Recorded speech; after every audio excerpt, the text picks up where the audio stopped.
Hello future doctors. तो आज हम लोग एक बहुत ज़्यादा इम्पॉर्टेंट टॉपिक कवर करेंगे जो कि है फेरिंग्स।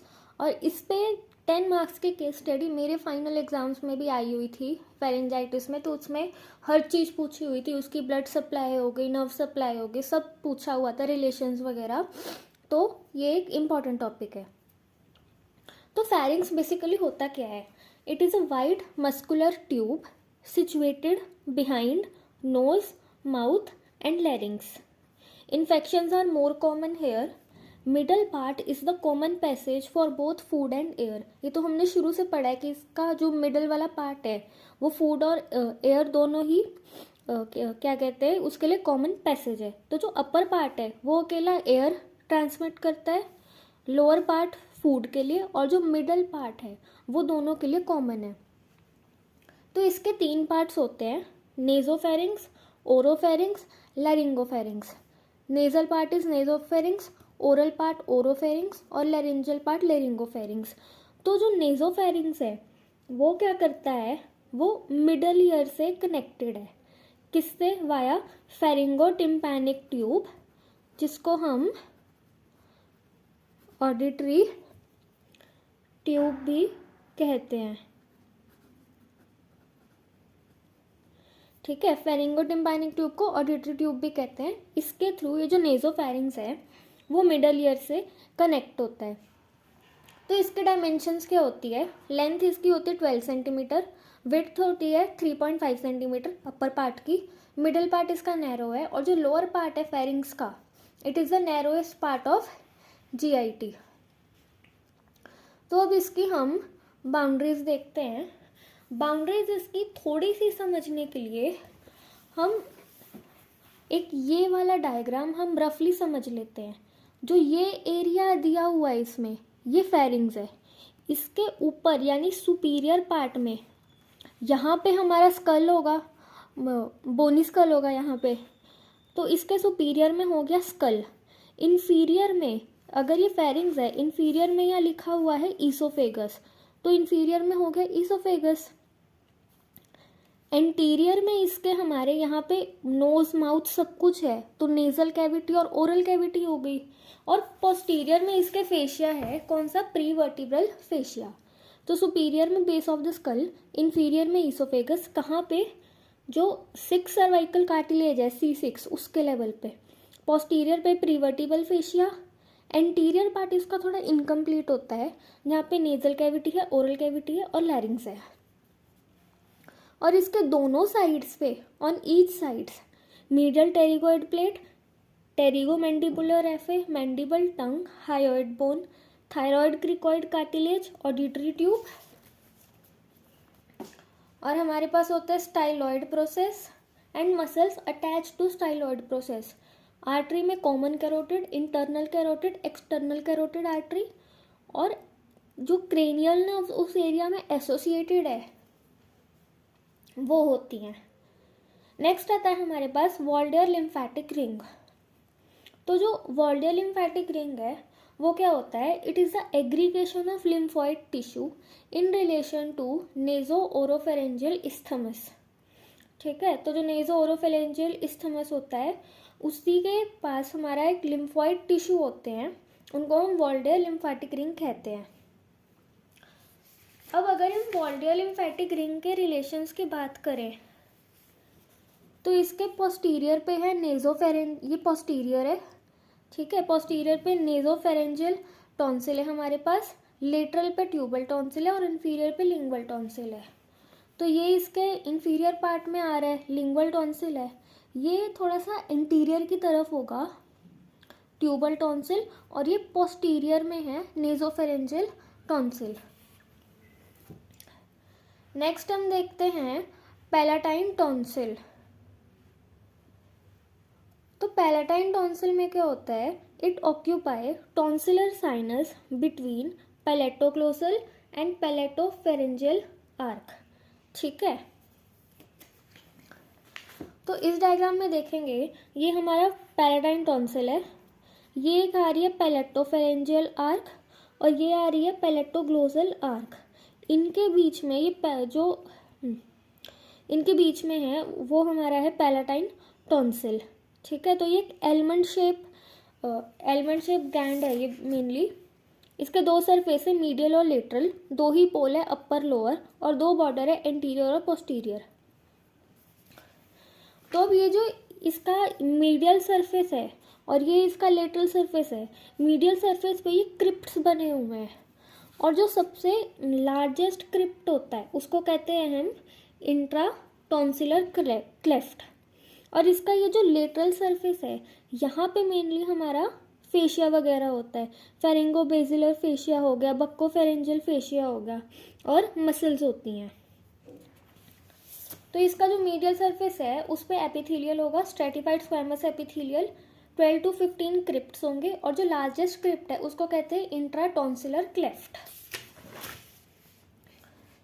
और लेटरल सरफेस पे हेमिकैप्सूल फॉर्म होता है। हेमिकैप्सूल क्या चीज़ है? जो फेरिंगोबेसिलर फेशिया है उसी की एक एक्सटेंशन है।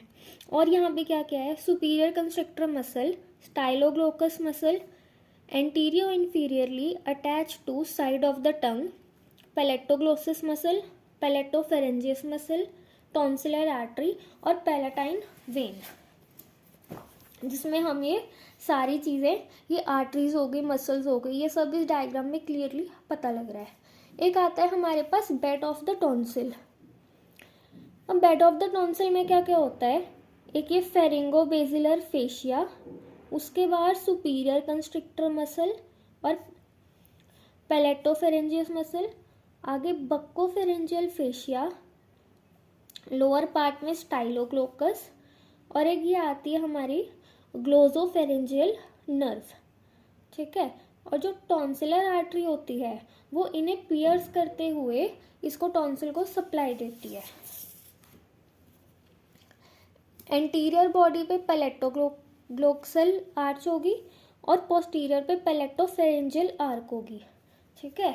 यहाँ पे हमें ये भी दिख रहा है, ये एंटीरियर पे पैलेटोफेरेंजियल आर्क है, और ये एंटीरियर पे पैलेटोग्लोसल आर्क है और पोस्टीरियर पे पैलेटोफेरेंजियल आर्क है। अपर पोल पे सॉफ्ट पैलेट है और लोअर पोल पे टंग है। एक हमारे पास टर्म आती है प्लीका ट्रायंगुलारिस। ये क्या होता है? It is a triangular vestigial fold of mucous membrane covering the anterior inferior part of tonsil. मतलब जो म्यूकस मेम्ब्रेन है उसी का एक फोल्ड होता है जो इसके एंटीरियर इंफीरियर पार्ट को कवर करता है। नेक्स्ट आता है हमारे पास प्लीका सेमीलुनारिस। सेमीलुनर फोल्ड दैट में cross upper part of tonsillar sinus. तो ये भी एक फोल्ड होता है। ट्रायंगुलारिस है तो ट्रायंगुलर फोल्ड है, सेमीलुनारिस है तो सेमीलुनर फोल्ड है। अब हम देखते हैं इसकी आर्टीरियल सप्लाई, वो भी हम इस डायग्राम से ही देखेंगे। अब ये टॉन्सिल है, ये इसकी ब्लड सप्लाई जा रही है। अब मेन सबसे नीचे देखें तो एक्सटर्नल कैरोटिड आर्टरी है, उसी की ब्रांचेस सप्लाई दे रही हैं। ये लिंगुअल आर्टरी है, ये भी सप्लाई दे रही है। फेशियल आर्टरी इसकी ब्रांच है, ये भी सप्लाई दे रही है। ठीक है। और आगे ग्रेटर पैलेटाइन है जो कि मैक्सिलरी की ब्रांच है, वो भी सप्लाई दे रही है। तो tonsillar branch of facial artery यहाँ पे मेन होती है। उसके एडिशन में ascending palatine branch of facial artery, dorsal lingual branch of lingual artery, ascending pharyngeal branch of external carotid artery, greater palatine branch of maxillary artery. अब इसकी venous drainage देखें तो it drains into palatine, pharyngeal and facial veins. Nerve supply में हमारे पास 9th nerve आती है glossopharyngeal और laser palatine nerve आती है। अब अगर हम स्ट्रक्चर ऑफ फेरिंग्स की बात करें तो फेरिंग्स में मेनली 5 लेयर होती हैं। म्यूकोजा, सब म्यूकोजा, फेरिंगोबेसिलर फेशिया, मस्कुलर कोट आता है जिसमें आउटर सर्कुलर लेयर होती हैं जहाँ पे कंस्ट्रिक्टर मसल्स होता है जिसके बारे में हम देखेंगे अभी, और इनर लॉन्गिट्यूडनल लेयर होती है जिसमें स्टाइलोफेरेंजियस मसल है, सल्पिंगोफेरेंजियस है और पैलेटोफेरेंजियस है। और नेक्स्ट आता है हमारे पास बक्कोफेरेंजियल फेशिया। तो ये जो कंस्ट्रिक्टर मसल्स है इनका मेनली ओरिजिन कहाँ से होता है? तो जो सुपीरियर कंस्ट्रिक्टर है वो आती है टेरिगोफेरेंजियस से, बक्कोफेरेंजियस से और medial surface of mandible at posterior end of mylohyoid line से और ग्लोसोफेरेंजियस से। मिडल कंस्ट्रक्टर आती है lower part of stylohyoid ligament, lesser cornu of hyoid bone, upper border of greater cornu of hyoid bone. ठीक है, तो middle constrictor mainly हमारी hyoid bone से ही आती है। और जो इंफीरियर कंस्ट्रक्टर है उसके दो पार्ट्स होते हैं, थायरोफेरेंजियस, क्रिकोफेरेंजियस। अब थायरो है तो वो आएगा थायरॉइड कार्टिलेज से, और क्रिकोफेरेंजियस है तो क्रिकोइड कार्टिलेज से।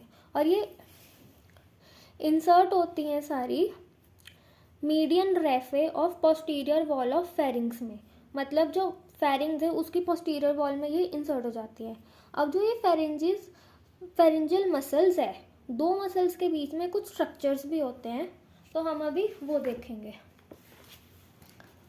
अगर हम इस डायग्राम में देखें तो ये वाली मसल जा रही है हमारे पास सुपीरियर कंस्ट्रिक्टर, और सुपीरियर कंस्ट्रिक्टर अब यहाँ ऊपर हमारा कहीं आ रहा है बेस ऑफ द स्कल, ये स्टाइलॉइड प्रोसेस वगैरह है, यहाँ हमारा बेस ऑफ द स्कल है। तो बेस ऑफ द स्कल और सुपीरियर कंस्ट्रिक्टर में हमें क्या क्या दिख रहा है? ऑडिटरी ट्यूब है, लेवेटर पैलाटाइनी मसल है, एक ये असेंडिंग पैलाटाइन आर्टरी है, और असेंडिंग फेरेंजियल आर्टरी भी होती है, जो अभी डायग्राम में नहीं बनी हुई है लेकिन होती है वो भी। तो और सुपीरियर कंस्ट्रिक्टर और मिडल कंस्ट्रिक्टर के बीच में हमें एक तो स्टाइलोफेरेंजियस और ग्लोसोफेरेंजियल नर्व दिखती है, ये रही स्टाइलोफेरेंजियस मसल और ग्लोसोफेरेंजियल नर्व। ठीक है, और मिडल कंस्ट्रिक्टर और इंफीरियर कंस्ट्रिक्टर, इनके बीच में ये जो दो स्ट्रक्चर दिख रहे हैं, इंटरनल लैरेंजियल नर्व और सुपीरियर लैरेंजियल वेसल। और ऐसे ही इंफीरियर कंस्ट्रिक्टर और नीचे कहीं पे ईसोफेगस बनी हुई है, उनके बीच में हमें दिखता है इंफीरियर लैरेंजियल वेसल और रिकरेंट लैरेंजियल नर्व। ठीक है, तो जो सुपीरियर कंस्ट्रिक्टर और बेस ऑफ द स्कल के बीच में जो गैप होता है उसको हम कहते हैं साइनस ऑफ मोर्गेनी। उनके बीच में हमें चार स्ट्रक्चर दिखते हैं, auditory tube, levator veli palatini muscle, ascending palatine artery, ascending pharyngeal artery. और जो सुपीरियर और मिडल कंस्ट्रिक्टर के बीच में गैप है उसमें हमें ग्लोसोफेरेंजियल दिखती है और स्टाइलोफेरेंजियस मसल दिखती है। मिडल इंफीरियर कंस्ट्रिक्टर के बीच के गैप में हमें इंटरनल लैरेंजियल नर्व दिखेगी और सुपीरियर लैरेंजियल वेसल दिखेगी। इंफीरियर कंस्ट्रिक्टर और इसोफेगस के बीच में हमें रिकरेंट लैरेंजियल नर्व दिखेगी और इंफीरियर लैरेंजियल वेसल दिखेगी। तो फेरिंग्स हमारा इतना सही था। Thank you.